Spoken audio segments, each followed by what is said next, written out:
goes out to you, and you. Yo, come on. Come on, hate. Come on, hate me. Come on, hate. Yeah. Yo. Suckers hate. Let them hate. Suckers gon' hate. Let them hate.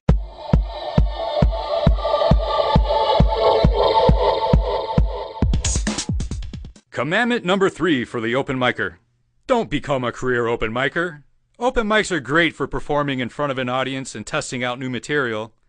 But if you find yourself going to the same open mic show week after week, stop at once.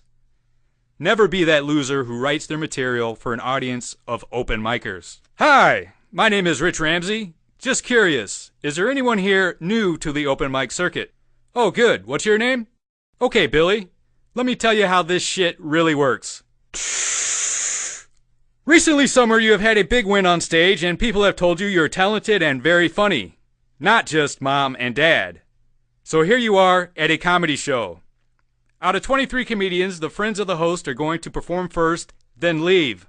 You'll be number 19 with 5 people to watch you, if that. You'll try to keep high energy throughout the show and laugh at all the other comedians, but will eventually become like all the other open micers and not laugh at a fucking thing. Midway, 2 college students are going to come in to see the show. I don't know their names, but call them Biff and Eddie. Their eyes will be bloodshot and they will constantly have a beer in their right hand. You'll be happy to have a real audience who aren't comedians to watch your performance. Don't be. They're not gonna laugh at a fucking thing either. After performing and watching 22 comedians, you're going to be tired and go home very depressed because nobody laughed at your material, which was very funny. You will feel violated and ashamed in some perverse way without ever having been touched. The same feeling most people get after shopping at Kmart. After 2 years of doing this week after week, somebody you know, can't stand, and are actually more funny than will make it as a big-time comedian in Hollywood. After 4 years, you'll tour the US going from one comedy dive to another for 13 weeks. While on the road, you will contract a very nasty venereal disease for which there is no known cure. After 6 years of being a comedian, you'll become fed up with the system, go underground, and start your own comedy show in a bar or club located somewhere in LA.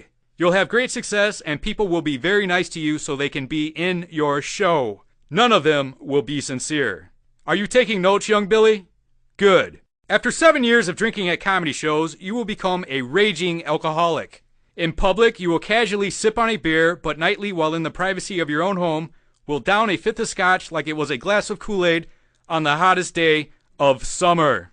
After 8 years, you're going to suffer some personal tragedy or loss, write a one-person show about it, and get great reviews. You'll be recognized and offered a 2-minute speaking role on cable television. You will be on cloud 9, but things will quickly return to normal after 3 months. You'll still have your comedy show at the bar. After 10 years, somebody you know and absolutely can't stand will make it in Hollywood as a Class A actor. It will give you hope.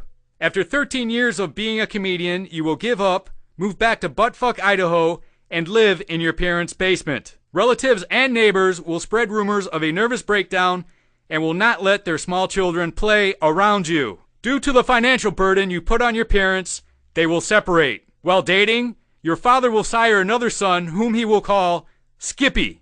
Skippy will eventually end up living with you in the basement. After years of your jealous antics and worries over the inheritance, by the time Skippy is a man, he will only have reached the height of 4'8" and have a fetish for potatoes. From this point, you will grow old and bitter, eventually becoming a senior who sits on a bench at the mall, praying for a quick and sudden death.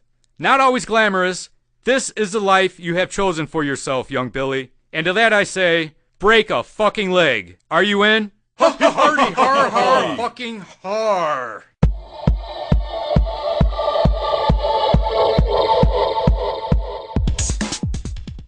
Can you clear me now? No. I'm sorry. The psych's got a hold of you.